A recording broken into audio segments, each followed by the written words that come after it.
Welcome back to the show, everybody. Welcome back to the Upper Tier Podcast. It's Friday. It's another drive time Shankly Sessions Liverpool preview. It's like rinse and repeat, really, isn't it? I suppose before we get into the Fulham game, Anfield tomorrow, 5:30.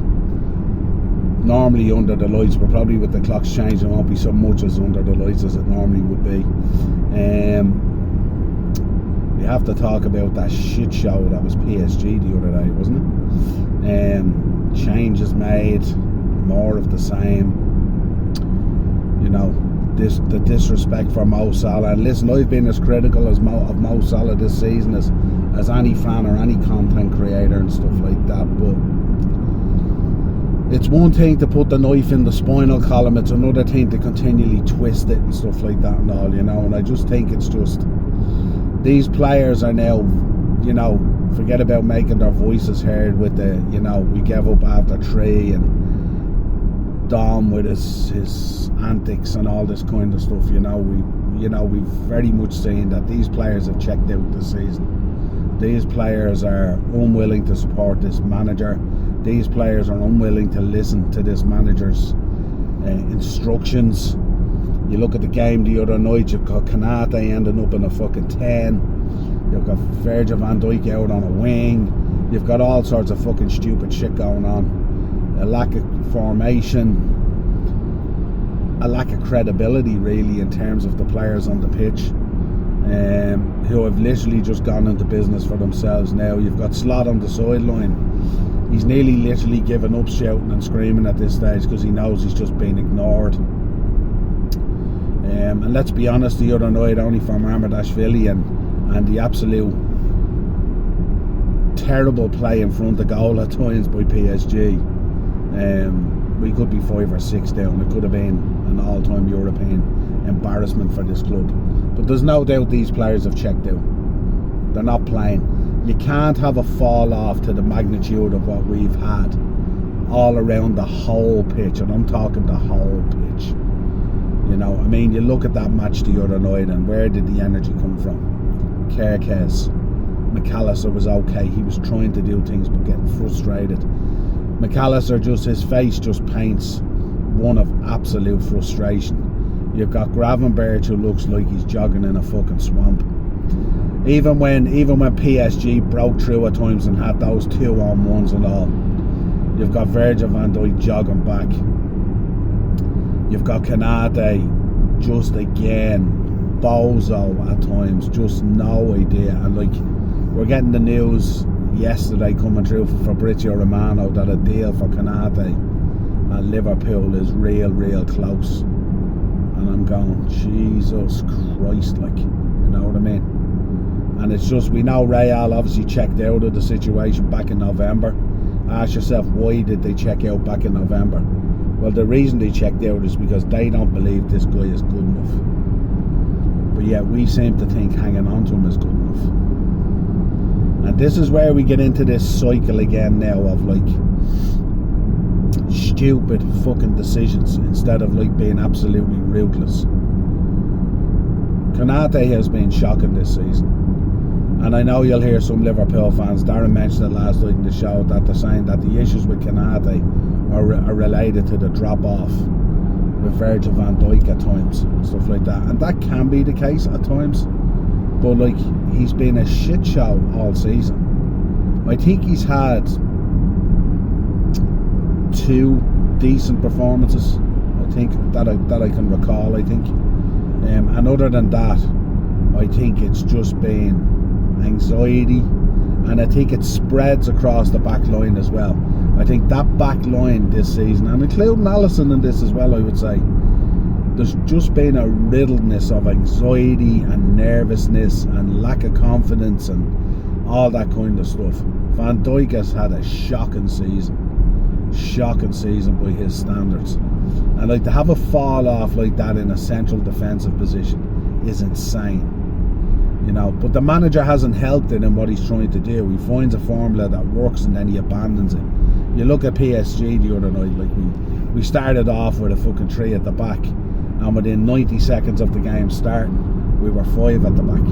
So it's absolute madness, you know, absolute madness what we've been doing. You have Frimpong in formation with Joe Gomez supposedly at right back. Frimpong's supposed to be the winger, and within 90 seconds of the game starting, and we know PSG are a very good side and they can pass and make even decent teams look average, but like 26% possession in the game, 54 passes in a whole half, literally a pass a minute, you know what I mean? Which means, you know, you have Ekitike running around now, he just looks banjaxed, he just looks like worn out from the season, and then he's walking around and doing stuff and he's puffing out his chest like he's fucking Yamin Lamal or something like that, or Kylian Mbappe, little fucking stupid back flicks and stuff like that.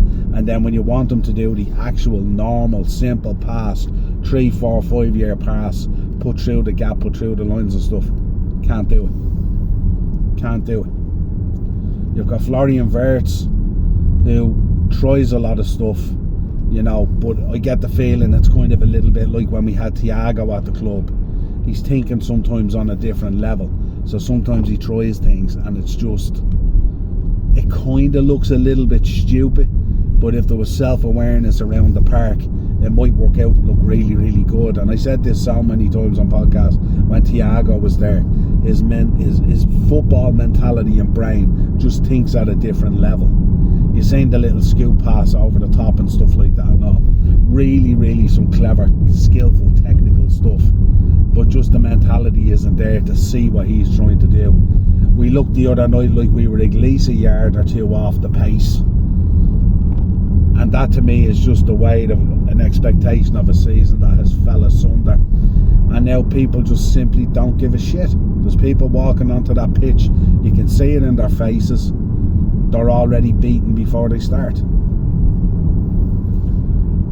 You've got Mo Salah, who's sat down, and before the game kicks off they go to the bench to have a look at him and he's smiling. Then the ultimate disrespect is you make all those substitutions and he's not even involved, and look at who's coming on before him. The boy Rio sat down, Mo sat down, and look at the boys that are coming on. Like it's the ultimate. I don't care what people say, and I know Rio has come into matches and like he's been a breath of fresh air at times, but really, you know, since some of the games earlier on in the season, stuff like that, he hasn't really hit his straps even when he's come on and played. You look at Salah, who's had a horrific season. No one more than Mo Salah knows he's had a horrific season. I don't think anyone needs to sit in a room with Mo Salah and say, Mo, you've had a terrible season. I think Mo Salah's fully aware of the season that he's had. These roads up around Enniskerry are just shit, man. Another side note there, yeah. But yeah, I think when you look at it on the face of it, you look like the other night was like just so poor. Just a total surrender. And I mean, are we surprised with the match before? I mean, Man City absolutely smashed us up. It could have been 6 or 7 or 8. And then you've got the captain coming out, who's supposed to be the leader to a number of young players in this side now, and he's saying, Asher, at 3-0 we gave up. This team has checked out. I said it at the start of the international break, if we wanted to salvage anything out of this season, we had to make change, and we didn't. We sat on our hands, and now you're seeing a conflict there of power internally in the club between the attitude of the players on the pitch and the senior players, and the attitude of the club and the board and the management and Hughes and Edwards. And you've got the players certainly demonstrating on the pitch, fuck Hughes, we want change, we don't want this guy. This guy has upset a load of people and we're not fucking happy, so we ain't going to play for him. And then you've got the board coming out constantly trying to say, well, we're sticking with our man, he ain't going anywhere, there's been mitigating situations and factors this season, and we want to stick with him and he's going to get another season. And you've got the players going, well, if that's the case, fuck you ain't going to have Champions League and you ain't going to have any silverware. And that's truly the internal battle in Liverpool that's going on at the moment, because there's no way in any situation that these players have dropped off as much as they can or as much as they have, and there isn't something internally combusting there at the moment. You've got Mo Salah leaving the building now. You've got Robbo leaving the building. It was announced yesterday, breaking news, that Andy Robertson would be leaving Liverpool at the end of the season. Sad to see him go. But it's kind of not a surprise. It was probably inevitable. But what a signing Robbo's been. I think Darren was right last night. Probably he's been the best signing in the Jurgen Klopp era in terms of value for money and how it all played out and stuff like that. Came in from Hull, 8 million. We got 6.5 of that back through the Kevin Stewart deal. And like, he's just been a sensation. And I said it yesterday, even in the short I did for the channel. Not even just on the pitch, but the mentality, the human, you know, just the video footage that comes out from the club internally of what this lad gets up to and how he raises everything. Raises everyone's humour on the pitch. You seen even in that Barcelona game how he absolutely fucked with Messi's mind, smacking him in the fucking head and everything and all. Like this was Robbo. Recognises every single thing he can do. 9 times out of 10 going on the pitch, won most of the battles he was involved in. An absolute stellar human being to have around the place in terms of positivity and the shenanigans he gets up to, and even the FIFA stuff he used to do with Jota and with the boys and all. And he will be sadly missed. And that real core and heart of that group is now ripped out of it. It's now gone, you know. And to be honest with you, I wouldn't be surprised at all. I wouldn't be surprised at all if we're staring down the barrel of potentially an announcement, maybe from Virgil van Dijk as well. I'm surprised that Alisson extended. Maybe it was the club's option and it was more their decision than his, but he was happy to honour the contract. I'm surprised a lot of these guys with what's gone on there in the last year. And I mean, this started as far back as the Carabao Cup final last year. We've been poor now for the guts of 18 months. You know? Well, not 18 months, but by the end of the season it'll be nearly 18 months. But there's just been a sensational drop-off and an arrogance and an attitude that's not becoming of a Liverpool team. There's been a disrespect for the badge and the jersey on every level. Not just the players, not just the coaches, not just the management, CEO, director of football. You know, there's been an absolute, you know, abandonment of what it means to play for this great club we follow. And to have to endure a season like this where, let's be honest, we're as much a laughingstock as we are of Spurs in a relegation battle. And honestly, we find ourselves in a position where we're still in a top 5 race where we actually have no right to be honest. Only for all the teams around us has been equally as poor. I think that ship would have sailed a long time ago. We've been so poor now, and there's been such a sensational drop-off that we find ourselves now bringing the likes of Brentford, and no disrespect, Keith Andrews, what a job he's doing, and Moyes at Everton as well. We've brought both those teams into a top 5 race. And great to hear the other day that the 5th spot was confirmed, because boy oh boy was it badly needed. But I'm still not confident we could see this through. You look at Fulham coming up at Anfield on tomorrow evening, and like, what do we predict out of that? I haven't predicted practically a positive situation literally all season. I think these guys will rock out again. I think they'll probably potentially lose the game. I think they'll cough it up. I think they'll cough up next Tuesday or whenever that PSG second leg is. I wouldn't have any confidence in them doing anything in that. You hear Slot, you know, praising the fact that it's 2-0 and that it was good that we got out of there at 2-0 and now we'll bring that back to Anfield. Mate, I don't know what football you're watching or I don't know what you're doing, but we haven't done shit at Anfield this season.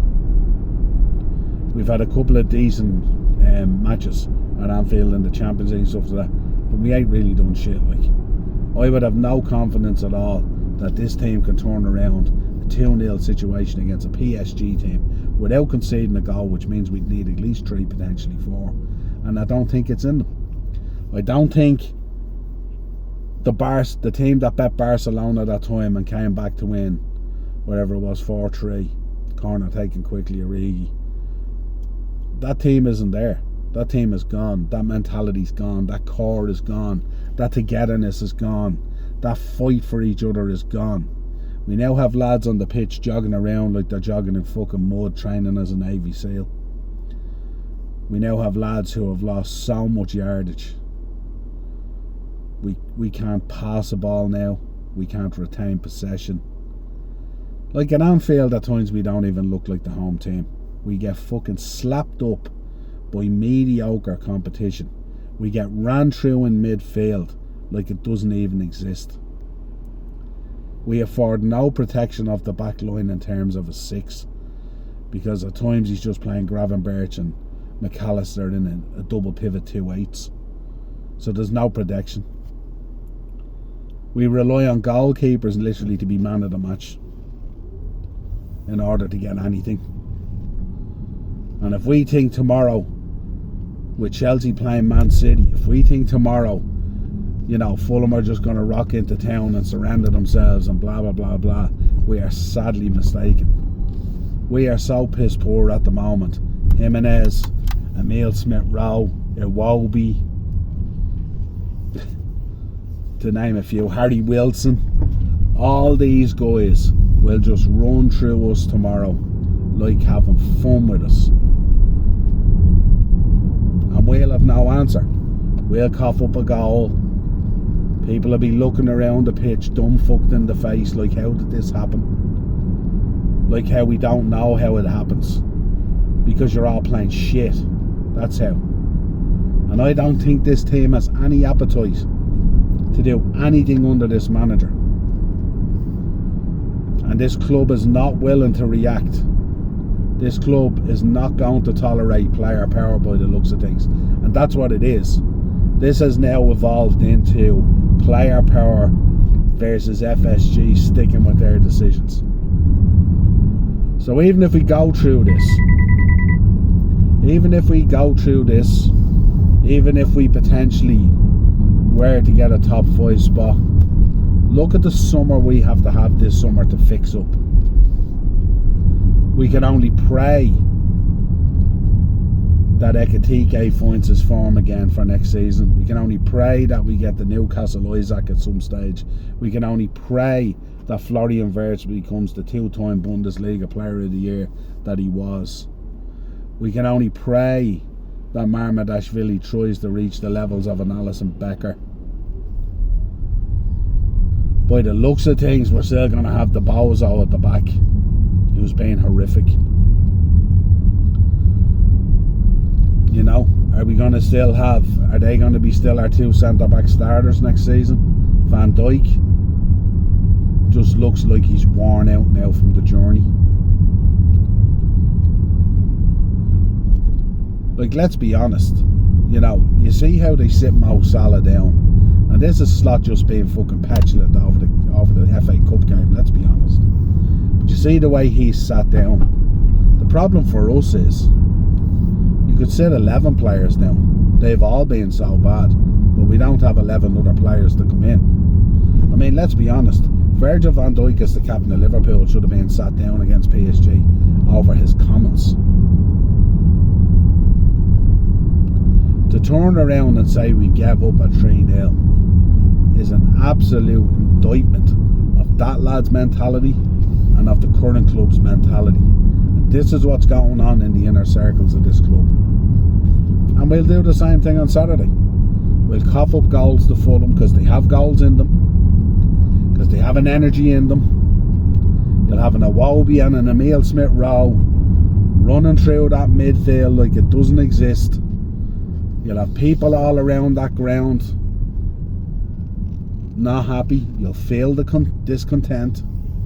You'll have people who have coughed up thousands of pounds to follow this team and attend matches.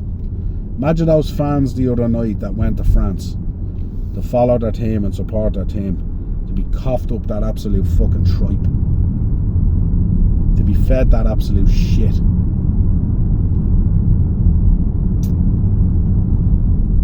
And then it's just, we go again, and it's more of the same, and we go again. And they could literally record a post-match interview with Slot and with Van Dijk and just play it again and again and again and again, because it's been the same all season. We got to fix up, got to do better, got to do much better for this club. It's a big club, all this kind of thing. And then they walk out onto the pitch like a bunch of pussies, and they just fold, and they point fingers, and they have faces like a slap baby's arse, trying to figure out what the hell is going on the pitch. And not one of them has an answer. Not one of them. Senior players not giving interviews. Senior players not willing to want to talk about what's going on. And when certain players do come out and talk about what's not good enough and all this kind of stuff, they get sat down on the bench till they've splinters on their arse, till they've no other option but to bring them on. So it's a really bad situation at the moment. But all I have to say, first of all, just a big thank you to Robbo. He's been absolutely sensational. It's right what Klopp said about him there the other day. Every single time he put on that jersey, he went out and he gave 100% on the pitch. He was a warrior in every single game, and still is. You can see even when Robbo comes on now, and it's mad to see the difference as well, because he hasn't been playing as much, and he hasn't been in the height of the criticism and all this kind of stuff and all. He comes on the pitch and he still tries to do stuff. Now obviously Father Time catches up on you a little bit, and you're not going to be as good as you used to be, or you generally were, but he still comes on the pitch and still tries to get stuck in and give 100%. And in fairness to Kerkez, there's been a huge uplift in Kerkez. I mean, he was probably, the other night between himself and McAllister, probably our two most energetic players. Dominic Szoboszlai has just got the fucking hump. He's just a baby now, sitting in the corners, fucking rattling his little fucking rattler, crying about how the fans don't love him anymore, kind of thing and all. If you're not happy, Dom, fuck off. It's Liverpool Football Club, you know what I mean? If you think your life would be better somewhere else, then go for it. You know what I mean? No one's bigger than the club. All these weak-minded, low mentality, don't give a shit frauds can just leave. Just go. But I think it will happen. I don't see us getting a whole lot from this Fulham game. And the funny thing is, Man City might beat Chelsea at the bridge and open up that opportunity for the top 5 and stuff like that, and we still won't have the mentality to walk through the door and get the job done, because that's how weak we are, weak-minded going onto the pitch. These players are walking out of the tunnel. Watch it tomorrow. Watch the faces on these players walking out of the tunnel tomorrow, and watch the mentality of them in the mush. They're walking out and they're already beaten. You got Kanate the other night cheerleading the fact that he got away with a pen, and that VAR confirmed that he had done a good tackle. And he's cheerleading nearly like he's on the cusp of landing a fucking Ballon d'Or. Like, you've got Dominic Szoboszlai going over to away fans, expressing his discontent with them and stuff like that. Go fuck yourself. You're in no position, and you don't have the minerals or the achievements to be telling Liverpool away fans what they should and shouldn't do. Fuck off and perform on the pitch. And you've got heaps of praise this season in a shit show of a season. So you should have more respect and more cop on. You were touted no less than 2 months ago as being a future Liverpool captain, by me even, on content creation. Now I'm beginning to wonder. Don't you ever dare question the fan base, ever, because you ain't got the fucking CV to stand up to these fans. In terms of the game, what do I see happen? I think they'll just roll over as well, and they'll get their bellies tickled, and they'll cough up goals, and maybe we might get a draw. We might be lucky enough to get a draw or something, who knows, or but I don't see a whole lot in it for us, because Fulham play a nice brand of football and stuff like that, and they're always up for games against us and stuff like that. So Marco Silva, I think he's suspended for the game. I think he got fined on a 1-match game suspension. I presume it'll be this game. So him not being on the sideline might help a little bit, but again, the mentality is so weak. I don't think it makes a difference. I really don't think it makes a difference. I just think we're so bad and so poor, and we just don't care. I think we've given up on the season. I think there's a lot of players now looking to the exit door, and I think making the decision like keeping her in a slot in place,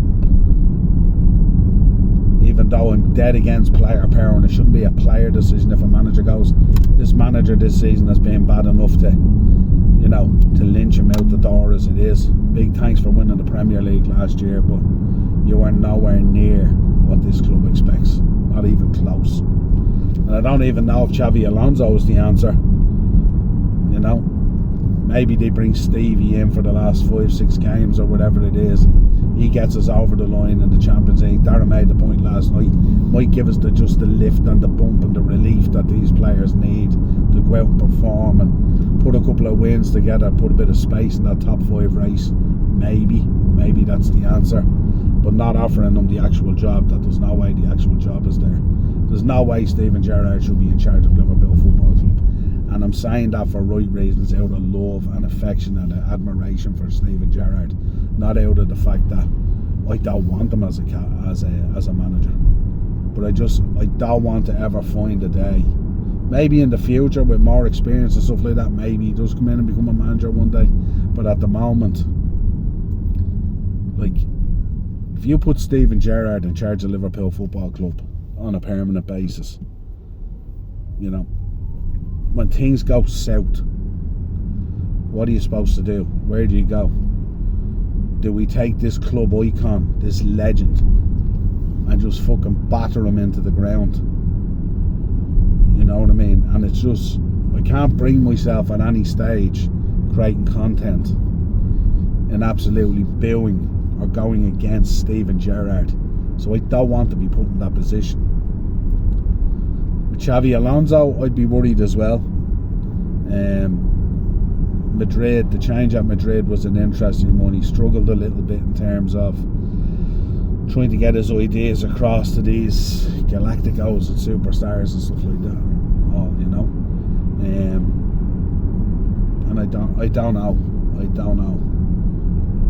know whether there's managers out there that are achievable at the moment. You know, you would love to have like a Luis Enrique or someone like that with that kind of fucking steely mentality to come in and do something, maybe, you know.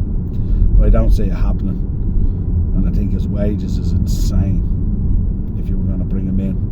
Xavi Alonso, ex-Liverpool player, you know, but mainly Real Madrid and Bayern, comes in. Will he do a job? Maybe, but look, we're not that Bayer Leverkusen team, you know what I mean? We're not that team. We're not a team of, and obviously there's a bit of rebuilding still to be done and players leaving and all, but maybe we are that transitional team that's going to happen in this summer. And maybe Alonso might be the answer. I don't know, but I was thinking more when they were originally talking about Xavi Alonso, I was thinking like, this is a team that should be competing. This is a team that the expectation is huge. Like I've said to people before, my mentality and my expectation of this club is that we win anything that we enter. And that's my expectation. I don't bin off domestic cups. I don't throw shade at trophies. I want to win everything that we compete for. And that's my expectation, and that's the standard at which I hold my club. Xavi Alonso has been very successful at Bayer Leverkusen and being the upstarts and being the underdog, you know, and rightly so against Bayern Munich and all, you know. But we're not that team.